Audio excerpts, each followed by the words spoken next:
आता सध्याची जर परिस्थिती बघाल तर बऱ्याच ठिकाणी उघडीप आपल्याला दिसून आलेली आहे मागील आठवड्यामध्ये आणि तुरळक ठिकाणी पाऊस पण आपल्याला दिसून आला, परंतु सर्व दूर असा प्रकारचा पाऊस नव्हता.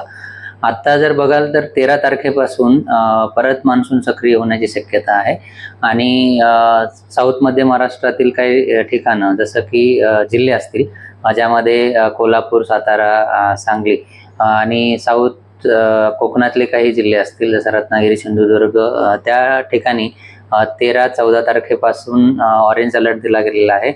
मुसळधार पावसाची शक्यता त्या ठिकाणी आहे आणि 13 तारखेला हे परत सक्रिय होण्याची शक्यता आहे आणि 14 तारखेपासून परत तो उत्तरेकडे कडल्या काही डिस्ट्रिक्ट्समध्ये मान्सून सक्रिय होण्याची शक्यता आहे, ज्यामध्ये पुणे त्यानंतर सातारा असेल किंवा मग अहिल्यानगर असेल, तिथे सुद्धा ऑरेंज अलर्ट दिला गेलेला आहे.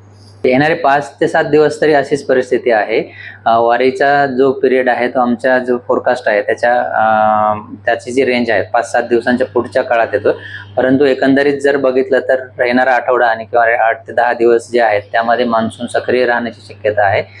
त्यावरून आपण म्हणू शकतो की वारीच्या काळात सुद्धा पाऊस असण्याची शक्यता आहे. ओके, काही ठिकाणी पेरणी होताना दिसते आणि ज्या ठिकाणी पेरणी झालेली नाही तर त्यांनी मला असं वाटतं की जे काही कृषी विभागाचे जे काही सूचना असतील किंवा सल्ले असतील त्यांना ते पाळणं गरजेचं आहे किंवा मग पुढच्या स्पेलची वाट बघणं गरजेचं आहे. ज्या ठिकाणी वापसा कंडिशन खूपच कमी आहे किंवा पाऊस कमी झालेला आहे तर अशा ठिकाणी मला असं वाटतं की शेतकऱ्यांनी अजून पुढच्या स्पेलची वाट बघितली पाहिजे किंवा कृषी विभागाकडनं जे काही सूचना येतात त्यांचं पालन करणं गरजेचं आहे.